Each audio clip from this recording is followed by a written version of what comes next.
राम सामर्थ्य योग पीठ ट्रस्ट। बहुत सुंदर प्रश्न है। रोना और हंसना किस वस्तु के लिए, इस पे ये निर्भर करता है ना। तो दोनों जो है वो इमोशन है। बैठ जाइए बेटा, बैठ जाइए, है ना। दोनों इमोशन है ना। आप हंस रहे हैं पर किसी की न्यूनता पे हंस रहे हैं, है ना, किसी के दोष पे हंस रहे हैं, तो वो हंसना अच्छा हुआ या बुरा हुआ? है ना। और आप किसी की पीड़ा देख के आपके हृदय में करुणा हो रही है और आप रो रहे हैं, वो अच्छा हुआ या बुरा हुआ?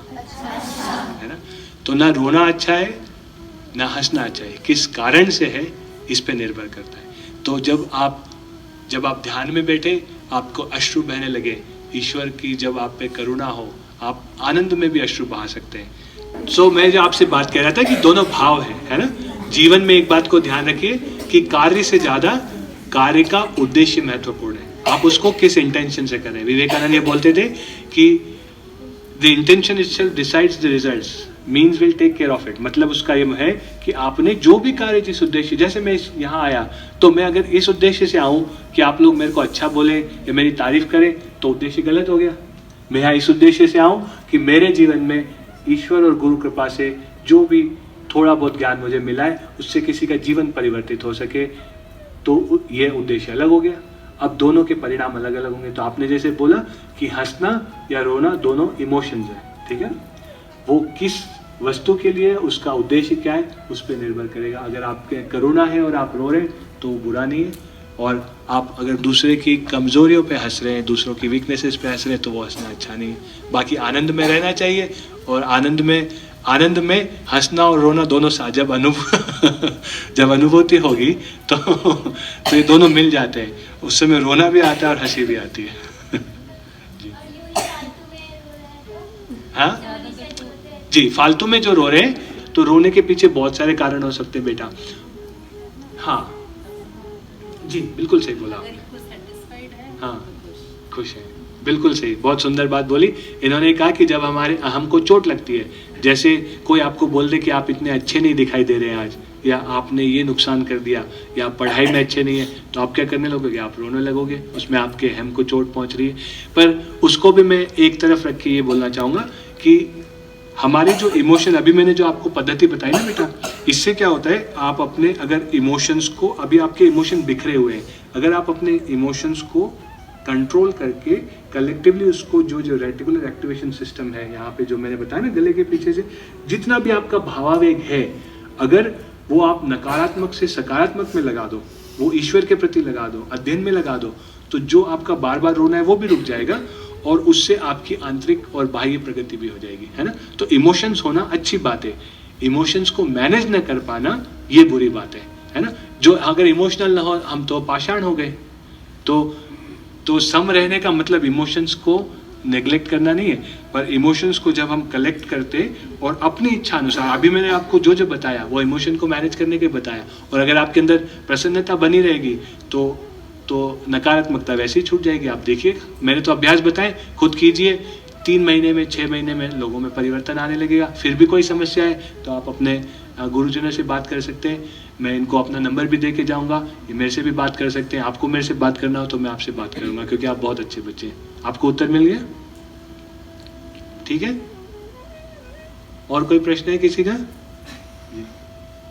कोई कार्य कर रहे हैं जिससे एक को तो खुशी मिल रही है लेकिन दूसरे को मतलब वो उसमें रोना आ रहा है, तो उसमें क्या करना चाहिए? मैंने बात फिर वही आ जाएगी कि अब मैं आपको बताता हूँ उत्तर। आप, बहुत सुंदर प्रश्न है, और जीवन का इसमें बहुत बड़ा समाधान भी है कि हमारे जीवन में प्राथमिकताएं होनी चाहिए, है ना। जैसे मैं अपने जीवन का उदाहरण देता हूँ। मेरे माता पिता बहुत वर्षों तक रोते रहे, क्योंकि मैंने उच्च शिक्षा प्राप्त की है ना। मैं करोड़ों रुपए कमा सकते हैं, जो माताश्री हैं ये जानते हैं।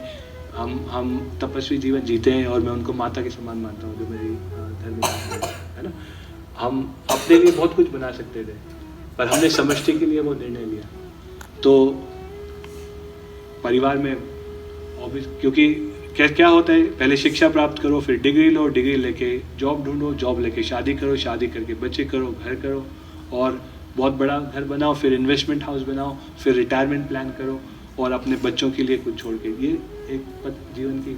तो आपके इसका उत्तर ये है कि इसका समाधान ये है कि मैं 20 वर्ष पहले एक बहुत महान संत हुए हैं स्वामी सत्यमितानंद जी, जी, तो मैं बहुत उत्सुक रहता था। मैं हमेशा महापुरुषों के दर्शन करने में मेरा विश्वास रहा है, क्योंकि उनसे जब जिज्ञासा करते हैं तो कुछ ना कुछ समाधान मिलता है।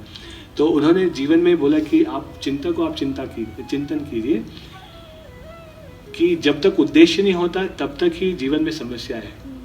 और इसको मैंने प्रैक्टिकली, तो उन्होंने निष्काम होने के लिए पहली बात बोली थी। मेरे को 19 वर्ष लगे निष्कामता को समझने में, पर जब वो समझ आ जाता है तो अभूतपूर्व अनुभूति है। तो आप इसको ऐसे करें कि मेरा जो भी कार्य है, अगर मैं प्रायोरिटाइज जैसे मैं करूँ, तो मेरा पहला कार्य ईश्वर के प्रति मेरा समर्पण है।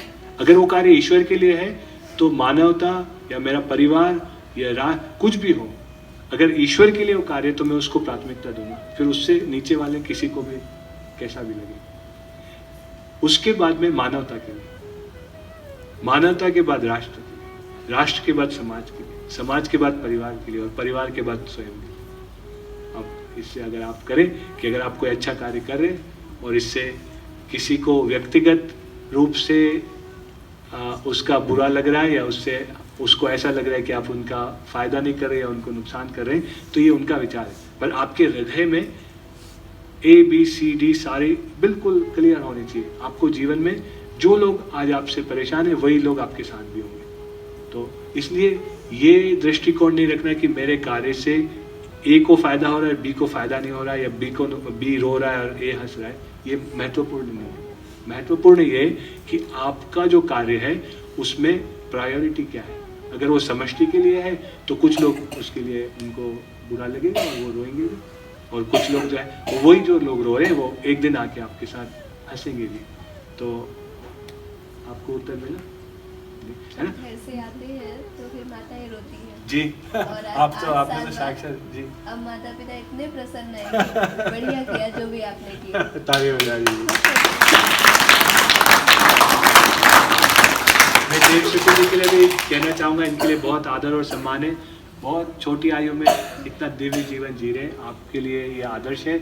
आपको कोई दूर जाके इन दोनों साध्वी जैसे अगर आपको आदर्श देखना है, ये छोटे निर्णय नहीं होते कि आप इतनी छोटी आयु में लीक से हट के कोई निर्णय लें, और आपको बहुत सारे अवरोधों का विरोधों का सामना करना पड़ता है।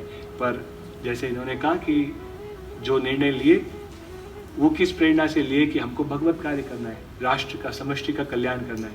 आज वही स्थिति देखें तो आपके कार्य का उद्देश्य क्या है, मैं मानता हूँ इस पर बहुत कुछ निर्भर करता है। अगर कार्य का उद्देश्य ये है कि आप किसी का भला करना चाहते हैं, बहुत सी बार होते हैं हम समाज में जाते हैं, पता है कि ये समाज में ये समाज अंधकार में जा रहा है, आपको बड़ी व्यथा होती है कि मैं इनका हाथ पकड़ के ऊपर उठा सकता हूँ, पर आप जो हाथ बढ़ाते वही हाथ काटना चाहते हैं। वो समझने ही नहीं चाहते। अगर आप उनको बोले कि आपको मानसिक समस्या है या आपको, तो वो उससे बड़े विचलित हो जाते हैं। क्योंकि मैं कार चला के चार दिन तक मैं कार चला रहा हूँ, 5वें दिन डेस्टिनेशन पे पहुँचना है, चौथे दिन कोई आके बोले कि आप 4 दिन से गलत डायरेक्शन में चला रहे थे, इधर जाना है, तो आपका जो प्रथमतः आपका जो उसका होगा कि नहीं मैं 4 दिन से चला रहा हूँ, मैं जानता हूँ, है ना। तो आप जब किसी को समझाते हैं तो पहली चीज़ आती है कि मैं इतने वर्षों से कर रहा हूँ, मैं जानता हूँ जीवन क्या है, कैसे करना है। तो उनकी अंडरस्टैंडिंग गलत हो सकती है, पर आपको जब भी जीवन में निर्णय लेना है तो इसी दृष्टि से लेना है। और जब मूल में सत्व होगा, जब आपका सत्व प्रधान निर्णय होगा या समष्टि के लिए होगा, तो जितने भी ऊपर नीचे से आप जाएंगे उससे आप निकल जाएंगे। मैं इसको एक सेंटेंस और बोल के, इसको बहुत सारे लोग पूछते हैं इसलिए मैं बोलता हूँ और ये सबको समझ भी आता है कि आप किसी कंपनी के लिए काम करें और वो कंपनी का काम है आपको मार्केटिंग करना है, जो भी करना है, ठीक है ना।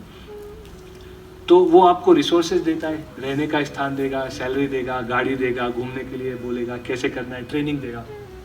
ये तो केवल एक कंपनी का हो गया। अगर आप ईश्वर की कंपनी के लिए कार्य करें, ठीक है, तो ईश्वर आपको आंतरिक बाह्य सामर्थ्य भी देगा, बुद्धि भी देगा, आपको सारे, क्योंकि वो तो सारी समष्टि का चलाने वाला है।